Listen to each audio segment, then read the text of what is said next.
السلام علیکم friends, welcome to کتاب نگری یوٹیوب چینل کتابوں کی نگری میں خوش آمدید۔ میں ہوں آپ کی ہوسٹ اقرا یاسین اور آج میں آپ کے لیے لے کر آئی ہوں زہرا فاروق حسن کے قلم سے تحریر کردہ ناول تیرے عشق کی مجھ کو عادت ہے کہ ایپیسوڈ نمبر 52 کو لے کر۔ اس ایپیسوڈ کو سٹارٹ کرنے سے پہلے جلدی سے کر لیجیے چینل کو سبسکرائب، ویڈیو کو لائک اور کلک کر لیجیے بیل آئیکن کو۔ اب آتے ہیں ایپیسوڈ کی جانب۔ اسلان کی آنکھوں کی سرخی اور بڑھ گئی تھی۔ حشم اور ہانیہ کی آنکھوں میں صدمہ تھا۔ ملک سنان کے ساتھ اس وجود کو اندر آتے سب نے دیکھا تھا، جو بے تحاشا سرخ ہوتی آنکھوں اور چہرے کے ساتھ سر جھکائے ملک سنان کے ساتھ کھڑی تھی۔ کیوں شاہ نواز خان صاحب، کچھ جوش ٹھنڈا ہوا کہ نہیں؟ اس کے بازو پر ملک سنان کے ہاتھ دے کر اسلان نے اذیت سے آنکھیں بند کر کے دوبارہ کھولی تھی۔ وہ سر جھکائے اپنے ہونٹ دانتوں سے کچلتی ملک سنان کے ساتھ کھڑی تھی۔ میں لاکھ گدا سہی شاہ، تم شاید بھول گئے کہ میں ایک سیاستدان بھی ہوں۔ ایک لیڈر کی سیاستدان کے آگے تجھ جیسے لوگ کچھ نہیں۔ وہ اپنے ہاتھوں میں تھمے ریوالور نچاتا ساتھ کھڑی اپنی جان کو پیار سے دیکھ بھی لیتا اور سب کو نفرت سے۔ یہ ناول آپ کتاب نگری یوٹیوب چینل پر پڑھ رہے ہیں۔ تمہارا دماغ خراب ہے ملک سنان؟ تو بھول گیا کہ ہمارے درمیان یہ طے ہوا تھا کہ تو بیچ میں میری بیٹی کو نہیں لائے گا؟ شاہ نواز خان کو اپنا سارا پلان چوپٹ ہوتا نظر آیا تھا۔ لاکھ برے سہی، مگر اپنی بیٹی کو اس سے دور رکھنے کے لیے انہوں نے اتنی چالیں چلی تھیں جو سب الٹ ہو گئی تھی۔ وعدے تو توڑنے کے لیے ہوتے ہیں نا، میں یہ کیسے بھول سکتا ہوں شاہ نواز خان؟ تجھے کوئی چیز نہیں ہرا سکتی سوائے ایک چیز کے۔ ملک سنان نے ریوالور کی نال عروشہ کے زرد ہوتے چہرے پر پھیری۔ شاہ نواز خان نے ہونٹ بھینچا اور اسلان کی رگیں تن گئی۔ حشم کو صدمہ لگا تھا اپنی بہن کو اس شیطان کے ساتھ دیکھ کر۔ دنیا کی نظر میں شاہ کسی چیز سے نہیں ڈرتا، اسے کسی سے محبت نہیں، اس کی کوئی کمزوری نہیں، مگر ملک سنان جانتا ہے اس کی کمزوری بس اس کی بیٹی ہے۔ وہ خباثت سے مسکرایا۔ عروشہ درد بھری نگاہوں سے زخمی اسلان کو دیکھ رہی تھی۔ اس روم میں اس وقت اسے صرف اس کی تکلیف دکھائی دے رہی تھی، نہ بھائی، نہ دوست، نہ باپ، بس ایک اسلان اور کوئی نہیں۔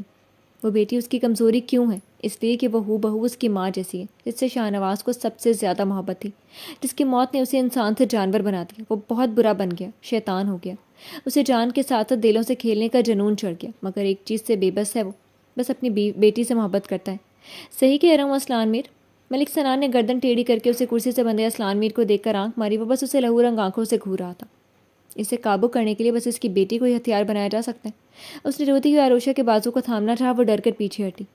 وہیں ٹھہر جاؤ ملک سنان، میری بیٹی کو ہاتھ بھی مت لگانا۔ تم مت بھولو کہ اس وقت تم کہاں کھڑے ہو۔ شاہ نواز خان عروشہ کی حالت سے ملک سنان پر دھاڑے۔ جانتا ہوں شاہ نواز خان کی ملکیت میں اس کے آدمیوں کے درمیان، مگر میں نے کچی کھولیاں نہیں کھیلی۔ آ جاؤ۔ کچھ ہی دیر میں ایک ساتھ کئی اور ہتھیار بند لوگ وہاں آ چکے تھے اور ان کے ساتھ آنیہ بھی تھی۔ یہ ناول آپ کتاب نگری یوٹیوب چینل پر پڑھ رہے ہیں۔ کیوں شاہ نواز خان، اب کیسی لگی میری چال؟ تو نہیں کیا سوچا تھا کہ تم مجھ سے چھٹکارا پالے گا؟ بڑے آرام سے اسلان میر کے ہاتھوں میری جان کو چھپا کر اسے ساتھ لے کر اس ملک سے فرار ہو جائے گا، مگر تو بھول گیا کہ میں ملک سنان ہوں۔ ملک سنان، پل کے پل میں ملک سنان کے آدمیوں نے شاہ نواز خان کو اس کے آدمیوں سمیت گھیر لیا۔ تم کچھ بولو گی نہیں سویٹ ہارٹ اب اپنے ایکس ہونے والے ہسبینڈ سے؟ کم سے کم اس سے یہی کہہ دو کہ تم اب میرے ساتھ شادی کر کے میرے ساتھ جانے والی ہو۔ وہ عروشہ کا بازو کھینچ کر اسلان کو تمسخر اڑاتی نگاہوں سے دیکھ رہا تھا۔ یہ دیکھے بنا کہ آنیہ چپکے چپکے اسلان میر کی طرف بڑھ رہی تھی۔ اسے موقع کی تلاش تھی، اسلان کو کھول کر اسے آزاد کر کے وہ اچھی بننے کا یہ موقع ہاتھ سے جانے نہیں دینا چاہتی تھی۔ اپنی گندی زبان بند رکھ خبیث انسان، میری بہن کبھی بھی ایسا نہیں کر سکتی۔ دکھ اور افسوس سے بے بس کھڑا حشم چلایا۔ وہ ایسا ہی کرے گی، اگر تو نے ایسا نہیں کیا تو میں تمہاری جان لے لوں گا۔ ملک سنان نے ریوالور کا رخ اس کی طرف کر دیا۔ تو لے لینا میری جان، کیوں نہیں لیتا؟ حشم بری طرح سے چیخا تھا۔ عروشہ کو دھیرے دھیرے اب لگ رہا تھا اس کی سانسیں تھم رہی ہوں۔ لوں گا نا سب کی جان لوں گا، ایک ایک کر کے سب کی جان لوں گا، اور سب سے پہلے اس اسلان میر کی۔ کہاں گیا وہ؟ ملک سنان بولتے بولتے مڑا، پھر وہ کرسی خالی دے کر گڑبڑا گیا۔ بندوق نیچے رکھ دے ملک سنان، ورنہ تیری جان میں خود لوں گا۔ سب باتیں کرتے ہوئے آنیہ کو بھول چکے تھے، جس نے چپکے سے اسلان کا ہاتھ کھول دیا تھا اور اس کے ہاتھ میں ریوالور دی تھی، اور چیتے کی سی پھرتی سے اسلان پل میں اٹھ کر ملک سنان کے سر پر بندوق تانے کھڑا تھا۔ یہ ناول آپ کتاب نگری یوٹیوب چینل پر پڑھ رہے ہیں۔ تم؟ ملک سنان کی آنکھیں پھٹ گئیں۔ شاہ نواز خان اپنی جگہ پر شکست کھائے انسان کی طرح لڑکھڑائے تھے۔ بازی اب پلٹ چکی تھی۔ ہاں میں، تیری موت۔ اب ہلنے کی بھی کوشش مت کرنا، ورنہ تیرا بھیجا اڑا دوں گا یہاں سے۔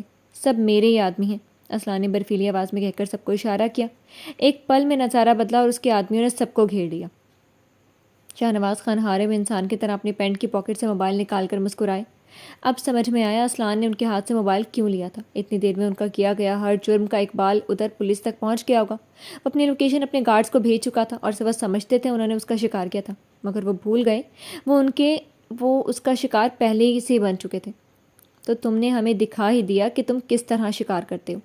بہت پسند آیا مجھے اسلان میر، بہت پسند آیا، مگر ابھی ایک کام بچا ہے۔ شاہ نواز خان نے ہنستے ہوئے ایک گولی چلائی اور وہ سیدھا جا کر آنیا کی کھوپڑی اڑا گئی۔ آنیا اور آروشا نے چیخ کر اپنے چہرے پر ہاتھ رکھ لیے۔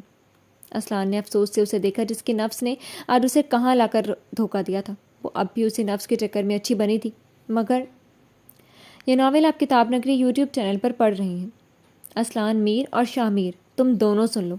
اگر تم دونوں نے مجھے میری جان کے ساتھ جانے نہیں دیا تو میں اسے ختم کر دوں گا۔ ملک سنان کو اپنی جان بھی خطرے میں پڑتی ہوئی لگی تو اس نے تیزی سے آروشا کا بازو تھام کر ان دونوں کو دھمکی دی تھی۔ ملک سنان، تم نے کیا سوچا؟ تم مجھے اپنے ارادے سے ڈگمگا سکتے ہو؟ کبھی نہیں۔ میرا مقصد تجھے ختم کرنا ہے تو میں تجھے ختم کر کے رہوں گا۔ آروشا نے ڈرتے ڈرتے اسلان کی سرخ آنکھوں کو دیکھا۔ وہ اس وقت قطعی اس کا اپنا اسلان نہیں لگ رہا تھا۔ تم اتنی آسانی سے مجھے نہیں مار سکتے اسلان میر۔ وہ ایک دم سے آروشا سے کے سر پر ریوالور تان چکا تھا۔ وہ ڈری ڈری سے اسلان کے اجنبی ہو چکے چہرے کو دیکھ رہی تھی۔ اسلان میر، یہ مت بھولو کہ اگر تم نے مجھے ختم کرنا چاہا تو اس سے پہلے تمہیں اپنی بیوی اور بچوں سے ہاتھ دھونا پڑے گا، نہ کہ صرف بیوی اور بچوں سے، اپنے بہنوئی سے بھی۔ ملک سنان اندر سے ڈرا ہوا تھا، مگر اوپر سے مضبوط بنتا اس نے کچھ دوری پر کھڑے ہاشم پر بھی گن تانی تھی۔ جس بہنوئی کی وجہ سے میں آج تیرے سامنے یہ سب برداشت کرنے کی کوشش کر رہا ہوں، وہ بہنوئی کا جھنجھٹ ہی ختم کر دیتا ہوں۔ اسلان نے سرد آواز میں کہتے ہوئے ایک دم سے گن سے اس کا سیدھا نشانہ ہاشم پر تانا تھا۔ ایک شعلہ بلند ہوا اور ہاشم کے سر سے گولی گزری تھی۔ ہاشم! آروشا کے منہ سے ایک چیخ نکلی تھی اور بس کچھ پل کے لیے ملک سنان کا دھیان بھٹکا اور دوسرے لمحے ایک گولی سنسناتی ہوئی اس کے کاندھے پر دھس گئی۔ مگر اس سے پہلے کہ ملک سنان پاگل ہو کر آروشا پر گولی چلاتا، سب دیکھتے شاہ نواز خان تیر کی طرح آروشا کو کھینچ کر ایک طرف کر چکے تھے۔ گولی چلی اور خون کے کئی چھینٹے آروشا کے اوپر پڑے تھے۔ یہ ناول آپ کتاب نگری یوٹیوب چینل پر پڑھ رہے ہیں۔ آروشا پھٹی پھٹی آنکھوں سے شاہ نواز خان کو خون میں ڈوبتا گرتا ہوا دیکھ رہی تھی۔ اسلان نے پھر ملک سنان کو اٹھنے کا موقع ہی نہیں دیا تھا۔ تڑ تڑ کئی گولیاں چلیں اور وہ زمین پر گرتا چلا گیا۔ بابا! زندگی میں پہلی بار آروشا کے ہونٹوں سے نکلا تھا۔ شاہ نواز خان کے کانوں میں یہ آواز گئی اور انہوں نے بمشکل آنکھیں کھولتے ہوئے اپنی بیٹی کو دیکھنا چاہا۔ وہ دھیرے دھیرے بیٹھتی آنکھیں پھاڑے بس انہیں ہی دیکھ رہی تھی۔ آروشا! ان کے ہونٹوں سے سرسراتے ہوئے اس کا نام نکلا۔ خون آلود ہاتھوں کو اٹھا کر انہوں نے بس ایک بار ان کا ہاتھ تھامنا چاہا، مگر وقت نے انہیں مہلت ہی نہیں دی تھی۔ ان کا اٹھا ہاتھ بے جان ہو کر وہیں زمین پر گر گیا۔ وہ ساکت سے اپنی آنکھوں کے سامنے اپنے باپ کو مرتا دیکھ رہی تھی، اس کا باپ جسے وہ زندگی بھر نفرت کرتی رہی تھی، اس کی جان بچانے میں اپنی جان گنوا بیٹھا تھا۔ یہ ناول آپ کتاب نگری یوٹیوب چینل پر پڑھ رہے ہیں۔ ہاشم، اپنی بہن کو اٹھاؤ، اس سے کہو اپنے باپ کے مرنے کا غم گھر چل کر منا لیں۔ ابھی وہ اس وقت صدمے میں ہی تھی، ایک دوسرا صدمہ اس کے اپنے دل کو بند کرنے لگا۔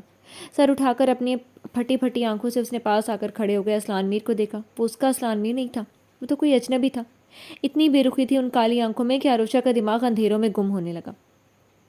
اس سے پہلے کہ وہ ایسی حالت میں فرش پر گر جاتی، اسلان نے تیزی سے اسے سنبھال لیا۔ آروشا! ہاشم چلائے اور اس کی طرف بڑھا۔ اس سے پہلے ہی وہ اسے بازوؤں میں سنبھال کر اٹھاتا باہر کی سمت دوڑا تھا۔ ہاسپٹل کے کوریڈور میں وہ تینوں ایک دوسرے سے بے خبر بس اس کی جان بچنے کی دعا کر رہے تھے۔ ڈاکٹر اس کی جان بچانے کی جان توڑ کوشش کر رہے تھے۔ ادھر اسلان میر کی جان خود سولی پر ٹنگی ہوئی تھی، وہ خود زخمی تھا، لباس خون آلود تھا، سر درد سے پھٹا جا رہا تھا، مگر وہ خود سے بے حس سب بس یک ٹک بند دروازے کو گھور رہا تھا۔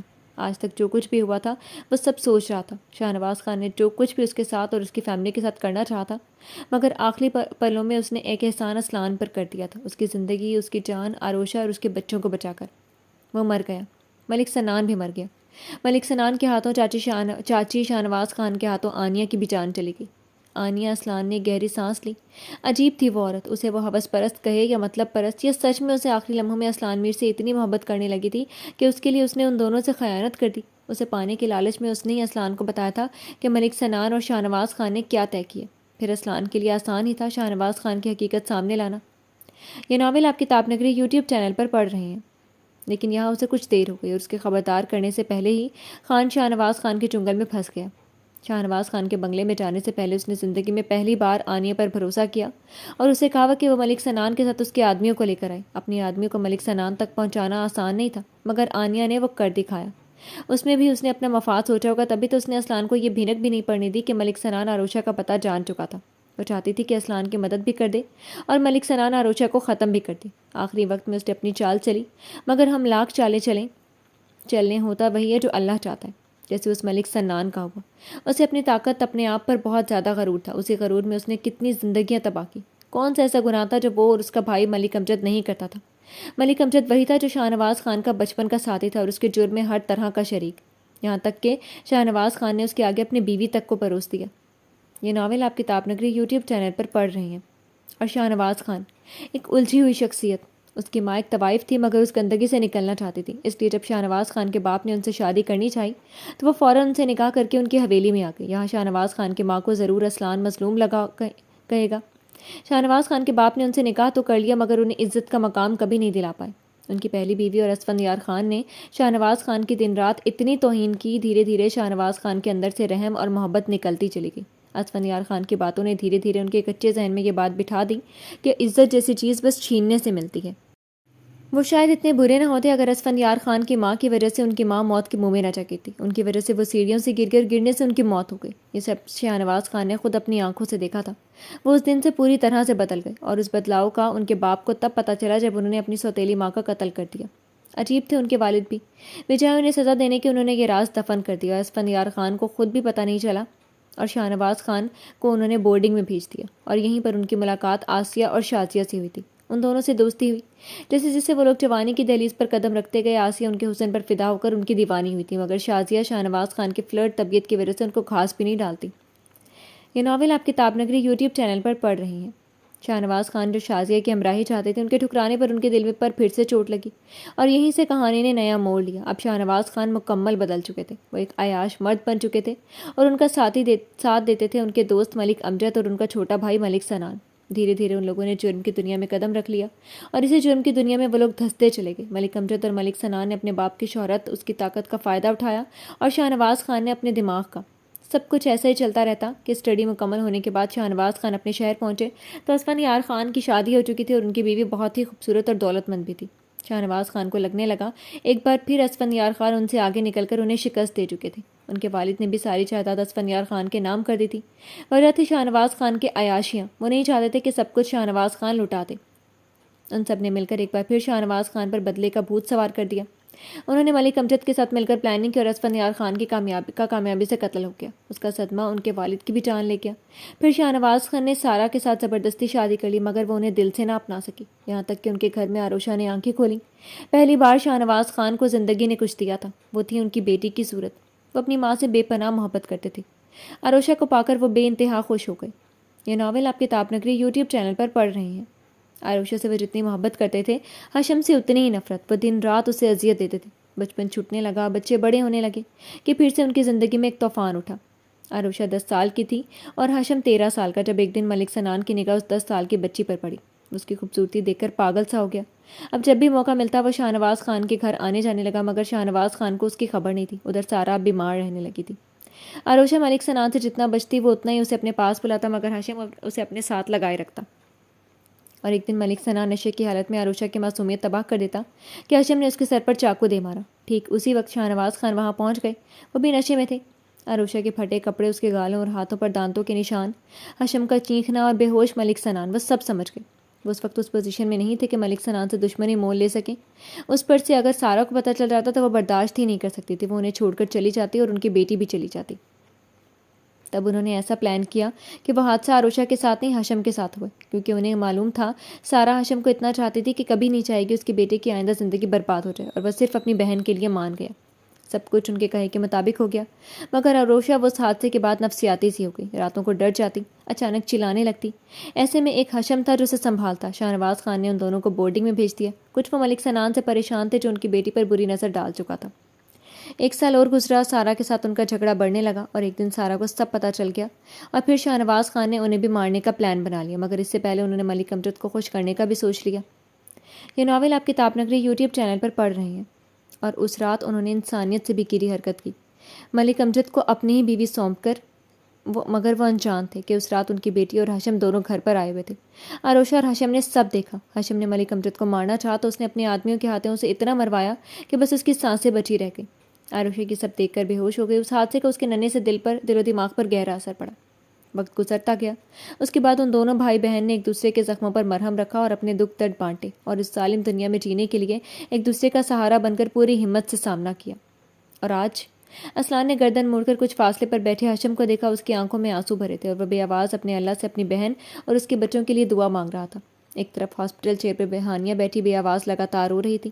وہ سمجھ نہیں پا رہی تھی وہ کس چیز پر ہے. اس کی پیاری دادی کا قتل ہو چکا ہے. اس کی ماں گولی کھا کر ہاسپٹل میں ایڈمٹ تھی. بہن جیسے دوست موت سے لڑ رہی تھی. اس سے پہلے جس مصیبت میں وہ پھنس گئے تھے وہ سب سوچ سوچ کر وہ رو رہی تھی. یہ ناول آپ کتاب نگری یوٹیوب چینل پر پڑھ رہے ہیں.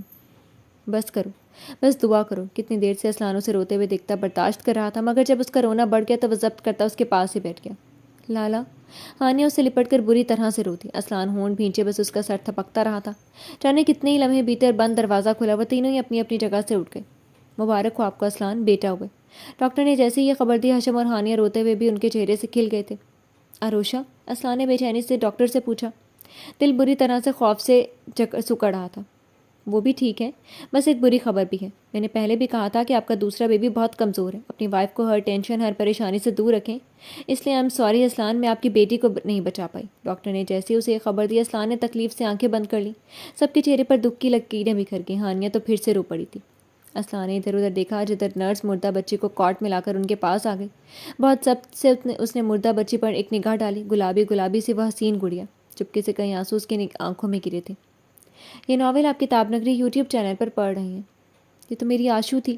ہاشم اس بچی کو دیکھتے ہوئے بھاری ہوتی آواز میں بولا. آنکھیں نم اور اس بچی کو دیکھتے ہوئے مشکل خود کو رونے پر روک رہا تھا. سب کے دل غموں سے چور تھے. یہ کیسی خوشی تھی جو اپنے ساتھ غم بھی لے کر آئی تھی. ماں، مجھے صرف ایک بار اسلان سے ملوا دیں. ان سے کہیں نا وہ میری ایک بار سن لیں. وہ ماں جی کے پاس بیٹھی ان سے ہاتھ جوڑ کر منتیں کر رہی تھی. وہ بے بسی سے اسے روتے ہوئے دیکھ رہی تھی. آشو، سنبھالو خود کو. ماں جی آج ہی ہاسپٹل سے آئی ہیں، ان کی طبیعت خراب ہو جائے گی. اور تمہاری طبیعت بھی تو ٹھیک نہیں ہے. ہاشم اس کے پاس بیٹھتے ہوئے اسے کاندھوں سے تھام کر سمجھانے لگا. مجھے معلوم ہے، مگر ماں میں جانتی ہوں اسلان آپ سے ملتے رہے ہیں. پلیز مجھے ان کا پتہ بتا دیں. اتنے دن برداشت کرتے کرتے میں اب پاگل ہو جاؤں گی. ان سے کہیں نہ مجھے معاف کر دیں، ایک بار مجھ سے مل لیں. ہاشم کا ہاتھ کاندھوں سے جھٹک کر پھر سے ان کے آگے گڑ گڑانے لگی. ماں جی نے بمشکل خود پر قابو پایا، ورنہ دل کہہ رہا تھا ابھی جا کر اسلان کو پکڑ کر لے آئے جو ان کی بہو کو اس طرح سزا دے رہا ہے. یہ ناول آپ کتاب نگری یوٹیوب چینل پر پڑھ رہے ہیں. آروشا، کیا پاگل بنے؟ دیکھو تم خود کتنے سخت مراحل سے گزری ہو، اور اب رو رو کر اپنی طبیعت خراب کرنا چاہتی ہو. اپنا نہیں تو اپنے بچے کا خیال رکھو. انہوں نے اس کے جڑے ہاتھ کھول دیا اور اس کے آنسوؤں کو صاف کرتے ہوئے پیار سے سمجھانے لگی. ہاشم کو اپنی بہن پر ترس اور اسلان میر پر بے تحاشا غصہ آیا تھا، اور یہ سب برداشت کرنا مشکل تھا، تو وہ وہاں سے اٹھ کر ہی چلا گیا. نہیں ماں، میں اسلان کے بنا مر جاؤں گی. ان سے کہیں مجھے برا بھلا کہیں، مجھ سے لڑیں، مگر مجھ سے یوں دور رہ کر میرا امتحان تو نہ لیں. ماں جی نے بے بسی سے اپنے ہونٹ کچلے. وہ خود اسلان کو سمجھا چکی تھی، مگر وہ کسی بھی صورت میں آروشا سے ملنے کو تیار نہیں ہوا. آج 1 مہینے سے وہ ان کی بہو کو ناراضگی کی مار رہا تھا. آروشا، سمجھنے کی کوشش کرو میری جان. وہ ابھی جس حالت میں ہے وہ میری بھی نہیں سنے گا. کچھ دن گزرنے دو. مجھے یقین ہے وہ جتنے تم سے محبت کرتا ہے نا، انشاءاللہ جلد ہی تمہارے پاس ہوگا. انہوں نے اس بار اسے گلے لگاتے ہوئے پیار سے سمجھا کر چپ کرانا چاہا. یہ ناول آپ کتاب نگری یوٹیوب چینل پر پڑھ رہے ہیں. اسلان میرے ساتھ ایسا کیسے کر سکتے ہیں ماں؟ مجھے صفائی کا کوئی موقع تو دیا ہوتا. اپنے بچے کو نہیں دیکھا انہوں نے. وہ دھیرے دھیرے سے سکتی انہیں دکھی سا کر رہی تھی. اب وہ اسے کیا بتائے. چپکے چپکے وہ کتنی بار اپنے بیٹے سے مل چکا تھا. بس ساری سزا ان کی معصوم بہو کے لیے تھی. انہیں اسلان پر نئے سرے سے بہت غصہ آیا تھا. وہ بھی اندر جانے کے لیے بڑھا ہی تھا کہ اس کی نگاہ ایک طرف سر گھٹنوں میں چھپا کر بیٹھی آروشا پر پڑی. ہاشم نے اپنے ہونٹ بھینچ کر تعصب سے سر ہلایا. 3 مہینے ہو گئے تھے، مگر آروشا کی اب بھی وہی حالت تھی. اسے اب اسلان میر کی بے عزتی پر بہت زیادہ غصہ آنے لگا. یہاں ایسی کیوں بیٹھی ہے میری گڑیا؟ وہ آہستہ قدموں سے چلتا اس کے قریب ہی بیٹھتے اس کا سر سہلا کے پوچھ رہا تھا. ایسے ہی بس دل گھبرا رہا تھا. آروشا نے سر اٹھا کر ایک نگاہ اسے دیکھا اور جواب دے کر تھوڑی گھٹنوں پر رکھ دی. وہ ماربل پر بار بار بس ایک نام لکھ رہی تھی جو اس کی عادت بن گئی تھی. اسلان کا نام لکھنا، دن رات اسے یاد کرنا. یہ ناول آپ کتاب نگری یوٹیوب چینل پر پڑھ رہے ہیں. اشکان کہاں ہے؟ ہاشم نے آس پاس دیکھتے ہوئے اپنے 3 مہینے کے ہو چکے بھانجے کا پوچھا. اپنی دادی کے پاس ہوگا یا ہانو کے پاس. لاپرواہی سے جواب دے کر وہ اسی طرح بس اپنی انگلیوں سے ایک ہی کام کر رہی تھی. ہاشم کچھ دیر اسے دیکھتا رہا تھا، پھر اس کی حرکت کرتی انگلیوں کو دیکھتے ہوئے جھٹکے سے اس کا رخ اپنی طرف موڑ دیا. آشو، ایسا کب تک چلے گا؟ ہاشم نے اس کا ہاتھ اپنے ہاتھوں میں لے لیا. کیا کیسے چلے گا؟ اس کی طرف دیکھتی عجیب سے خالی خالی لہجے میں بولی. اس کی گرین آنکھوں میں اداسی کی تہ جمی ہوئی تھی. ہاشم نے ہونٹ بھینچ لیے. یہی تمہارا پوری دنیا سے کٹ کر زندگی بتانا؟ اپنے بیٹے تک سے تو تم لاپرواہ ہو جاتی ہو. ہاشم نے اس کے ہاتھ چھوڑ کر اسے شانوں سے تھام لیا. زندگی میں اب رہ ہی کیا گیا ہے ہاشو؟ تیزی سے اس کی آنکھوں میں پانی بھرنے لگا. ہاشم نے اس بار کچھ سختی سے کہا. خبردار جو اس بے حس انسان کے لیے روئی تو. ایک اسلان صاحب کے نہ ہونے سے تجھے اب دوسروں کی کوئی پرواہ ہی نہیں ہے. اسے غصہ سا آ رہا تھا. اس کا بس نہیں چلتا تو اس اسلان میر کو ایک ہاتھ تو ضرور لگا دیتا جس نے اس کی بہن کا یہ حال کیا ہوا تھا. ایک اسلان کے نہ ہونے سے اب رہ ہی کیا گیا. وہ تیزی سے رونا شروع ہو گئی تو ہاشم دھیما پڑ گیا. اسے اپنے شانے سے لگا کر تھپکا. آشو، مت کر ایسا. تجھے دیکھ دیکھ کر میرا دل کٹتا ہے. وہ اس کے لیے بہت پریشان تھا. آروشا کی حالت اسے فکر مند کرتی تھی. یہ ناول آپ کتاب نگری یوٹیوب چینل پر پڑھ رہے ہیں۔ میں کیا کروں ہاشو، مجھے بس ایک بار اسلان سے ملا دو، میں ان سے مل کر ان سے معافی مانگنا چاہتی ہوں، انہیں سچ بتانا چاہتی ہوں۔ ایک بار، بس ایک بار انہیں ڈھونڈ کر لا دے میرے پاس۔ وہ اس کے گلے سے لگے فریاد کر رہی تھی اور ہاشم بس اس کا سر تھپک رہا تھا۔ اس وقت اس کے پاس دلاسا دینے کے علاوہ کوئی اور راستہ نہیں تھا۔ میں اسلان میر کو اتنا سنگ دل نہیں سمجھتا تھا۔ انہیں اپنی بیوی سے بدلہ لینا تھا، اپنے بیٹے سے تو نہیں۔ ہانیہ نے اشکان کو گود میں اٹھائے غصے سے بول کر اپنے سامنے بیٹھے ہاشم کو دیکھا۔ لالا بھی غصہ ہے اس لیے، تم پریشان مت ہو، سب ٹھیک ہو جائے گا۔ وہ سمجھ گئی کہ آتے ہی پہلے وہ آروشا سے ملا، اس لیے غصہ ہے۔ وہ حق بھی رکھتا تھا غصہ ہونے کا، آخر آروشا اس کی لاڈلی بہن تھی۔ غصہ ہے تو اس کا مطلب یہ تو نہیں کہ وہ میری معصوم بہن کو اس طرح اذیت دے۔ اسے اپنی صفائی میں کچھ کہنے کا موقع دیے بنا وہ 3 ماہ سے گھر سے غائب ہے۔ وہ بری طرح سے تپا ہوا تھا۔ آروشا کا رونا دھونا، اس کی پریشانی اس سے اب برداشت نہیں ہو رہی تھی۔ ہاشم ماں سے بات ہوئی تھی لالا کی، ہانیہ نے دھیرے سے رازداری سے بتایا۔ کب؟ کہاں ہے وہ؟ ہانو، مجھے ان کا پتہ دے دو ہانو۔ وہ ایک دم سے بے چین ہو گیا، اپنی جگہ سے اٹھ کر وہ اس کے قریب ہی بیٹھ گیا۔ یہ ناول آپ کتاب نگری یوٹیوب چینل پر پڑھ رہے ہیں۔ سنبھل کر، میرے بچے کو جگاؤ گے کیا؟ مشکل سے سویا۔ اس کی بے چینی نظر انداز کر کے اس نے گود میں سوئے ہوئے اشکان کی طرف اشارہ کرتے ہوئے آہستہ آواز میں ڈپٹا۔ سوری، تم پلیز پتہ کرو نا کہاں ہے وہ۔ معافی مانگ کر سرگوشی میں کہا۔ مجھے نہیں معلوم ہاشو، ورنہ تم سے پہلے میں ان کے پاس جاتی، ان سے التجا کرتی۔ مجھ سے خود آشو کی اداسی دیکھی نہیں جاتی۔ ہاشم نے ٹھنڈی آنکھ بھر کر ہانیہ کی گود میں سویا اشکان کے بالوں میں نرمی سے ہاتھ پھیرا۔ مارچی کو بتاؤ گا؟ ایک امید سے پھر سے ہانیہ کو دیکھا۔ وہ نہیں بتائیں گی ہاشو، لالا نے انہیں منع کیا ہوا ہے، اور وہ لالا کی بات نہیں ٹالتی۔ ہانیہ کی شکل پر بے چارگی چھائی۔ عجیب انسان ہے تمہارے لالا، سنگ دل اور… بس کرو، تمہیں تو اور کوئی کام ہی نہیں بس لالا کو برا بھلا کہنے کی۔ ہانیہ نے بیچ میں ہی ٹوک دیا۔ آخر بھائی سے محبت جو تھی۔ ہاشم نے منہ بنا کر اسے دیکھا۔ تو اور کیا کروں، میری بہن کو دکھ پہنچا کر وہ اڑتے پھر رہے ہیں۔ دیکھ لینا، ان کی بہن کو بھی اتنا ہی ستاؤں گا، تب اس دیو کو پتہ چلے گا بھائی کا درد کیا ہوتا ہے۔ وہ جو کچھ جوش میں بولا، ہانیہ کو برا لگ گیا۔ یہ ناول آپ کتاب نگری یوٹیوب چینل پر پڑھ رہے ہیں۔ تم مجھے ستاؤ گے؟ اس کے کاندھے پر زور سے ہاتھ مارا۔ ہاں، بہت زیادہ۔ لکھ کر رکھ لو، بالکل ویسے ہی جیسے تمہارے لالا نے میری بہن کو ستایا۔ آرام سے چڑھا کر اس نے جھک کر بڑی احتیاط سے اشکان کو اپنی گود میں لے لیا۔ وہ کسمسایا مگر پھر سو گیا۔ ان 3 مہینوں میں وہ اپنی ماں سے زیادہ دادی، پھپھو اور ماموں کی گود سے آشنا تھا۔ بہت برے ہو تم۔ ہانیہ ناراضگی سے اس کے خوبرو چہرے کو دیکھ رہی تھی۔ یہ ناول آپ کتاب نگری یوٹیوب چینل پر پڑھ رہے ہیں۔ تمہارے بھائی سے تو کم ہو، سارا کام کاج اپنے فیضان پیارے پر ڈال کر مٹر گشتی کرتے پھر رہے ہیں۔ اتنا نہ ہو سکا کہ بیچ میں آ کر ہماری رخصتی کر دے؟ وہ ابھی اٹک کر رہ گئی ہے۔ ہانیہ جو اس کی خفگی سے گھور رہی تھی، اس کے آخری جملے پر زور سے ہنس دی۔ بہت ہی خبیث انسان ہو تم۔ ایک بار پھر سے اسے ہاتھ مار کر وہ صوفے سے اٹھ گئی۔ ہاشم سوتے ہوئے اشکان کو اپنے سینے سے لگا کر وہیں صوفے پر لیٹ کر آنکھیں موند گیا۔ جی تو فرینڈز، کیسی لگی آپ کو آج کی ایپیسوڈ؟ کمنٹ سیکشن میں ضرور بتائیے گا۔ پھر حاضر ہوں گے نیکسٹ ایپیسوڈ کے ساتھ، تب تک کے لیے اجازت دیجیے۔ شکریہ، اللہ حافظ۔